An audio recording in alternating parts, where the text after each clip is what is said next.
Alright, I'm taking apart my T11 tube phone and preamp because I suspected this is going to happen sooner or later, but these RCA jacks that are soldered onto the PCB are rather weak, and you can see it moving up and down, and I was getting on the left channel getting a high hum. It wasn't extremely loud, but I could see it on the view meter on Tenacity. And this is the line out. This is the line in. You know, when I swap between different turntables and in between my two different USB interfaces, so it was just a matter of time. So I am going to take and mount in some RCA jacks, take these out and solder some solid copper wire I have, and firm this up because this is ridiculous. The hum was, I was getting ready to sit down and make a new video, and I tried out different carts, I tried different cables, I kept getting the same thing, and then when I moved around the cable on the input phono in, that's when I really saw it coming out. So here I am tearing it apart. So here we go. Okay, I've got it opened up. Now you can see how really loose these are. Well, I guess that's to be expected with cheap Chinese crap, but you know, I've modified this. It's been sounding really great, but this is a problem. So I'm gonna mount in RCA jacks into these holes and wire them up to the PCB with some real copper wire, solid copper wire, and get this straightened out. Alright, here we go. Now I discovered part of the problem here is the cheap Chinese crap. I don't know if you can see it in there. Get the focus here.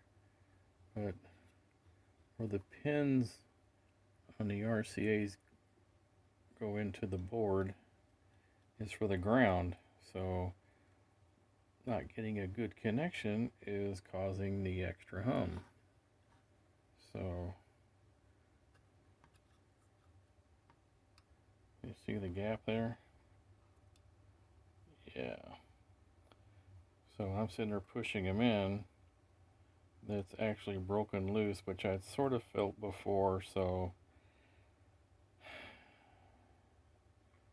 I think my viewer Ken had been emailing back and forth with for a while. This is part of the frustration he found.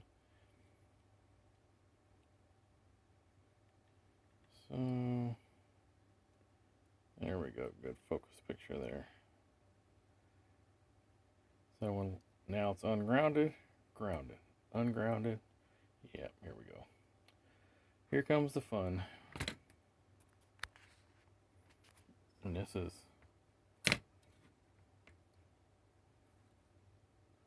on both sides. We're gonna fix this crap. Okay, fun times. Alright, I got one out. A little messy, but I'll get it cleaned up.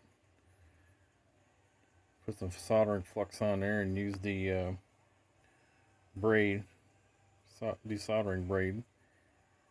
Help get a lot of it out. Now let's move on to the other one. And now the other one is out. I just got to finish cleaning them up and get those put into the plate. And then cut some wires and solder. Fun, fun, fun. Okay, I got my 4 RCA jacks. Gonna fit them in these holes. Took the switch and the grounding, power switch and the ground post off so I can work on it easier without breaking anything. So let's get these in. Now I got one fitted in. Got to get it tightened down to get the other one in. So that'll be interesting. I'll get the other one in, then tighten them down. It's going to be a little bit of a tight fit there with the washers, but no biggie. This will definitely be a lot stronger connection once we're not breaking anything off or pushing anything in. So anything for a better connection. Next. All right, I got one set in for the phono in. This is going to work out really great. They're in there really nice and tight. No more pushing it through the faceplate into the PCB and making a bad connection. Why couldn't Noob Sound do this to begin with, rather than being so cheap, and put this crap in? It just doesn't handle when you're putting in good RCA cables in. Damn Chinese crap. Oh well, it's what you got to deal with these days. Oh well, on to the next set. When you're tightening these up, these are a 12 millimeter. Makes it easier to hold it with a 12-meter wrench, so you can tighten up the backside and get them nice and snug. Just an extra tip there. Alright, now that I got both sets in, this is what they look like on the inside. On the back side goes inside the amp, preamp that is.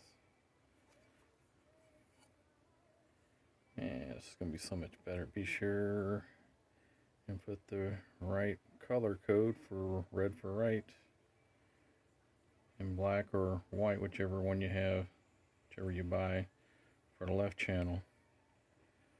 So now to make some wires. Yeah, buddy. Hey, another little tip I just figured out. I was mating this up with the PCB, and it's hard to get it past the washer here. I mean, it will, but it's sort of really tight. So I use these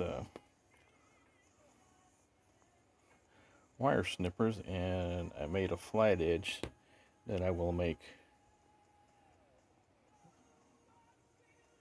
on this end here, on the short end, long end, short end. Put the flat edge here so it'll fit, so the PCB will fit right through here, because it goes all the way across. So I'm going to take these all back off and flatten them, and then position it when I tighten it, so the flat end, so it won't hit the washer. Just an extra little tip there. Okay, I got them all four redone. And you can see they're all, plastic washers are clipped off.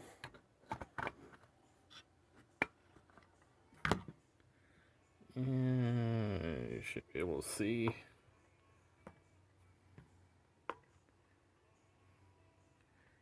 There's now a slight cap, so now there's no interference with the mating back up.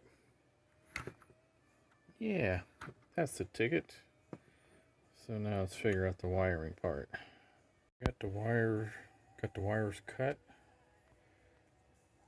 trimmed.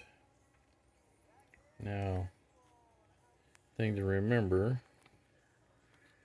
this is the right, so it needs to cross over to this one because this is the right channel. And this other one here is the left channel, so you're going to be swapping the wires from where it says left here goes over to here, and your right wire from the PCB goes over to this one here. And the same thing on this side. And then you got your ground wires.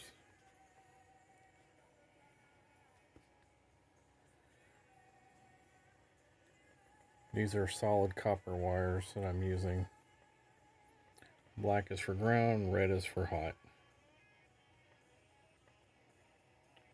So, let me finish connecting these, and I'm going to screw on the nut for the volume knob so nothing moves out of place. Okay, this is how it's going to look before I make the soldering connections. Just sort of have them hooked and put in place.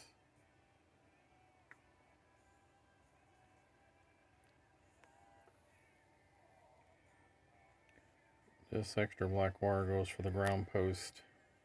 It goes in here. Alright, time for soldering. Alright, soldering is complete. Got the ground wire hooked back up. So hopefully all this works well. If it does, I can test it out with tenacity instead of audacity and see how it turns out and get the levels down. Hopefully it'll be a lot cleaner now. Alright, it's time to wrap this up and put it back together. Okay, it's all complete. All put back together. No extra screws or anything. This looks much better. Much, much better. No wiggle. No wiggling at all. Nice and strong. So now time to connect it back up and test it out. Well, it works. I've got it recording into Tenacity right now. It appears to be much cleaner. There's still a little bit on the left channel, but other than that, it is really quiet. The sound seems to be cleaner because it's got a much better direct connection rather than those chintzy RCA inputs they had. Unbelievable. Anyway, this is looking good and sounding good. I'm listening to some Judas Priest right now, and I am very impressed. So I'll get this video out so people can do another modification to make their little bear T11 tube phono preamps much better. Enjoy. If you like my content, please like and subscribe to my channel. Thank you. Bye.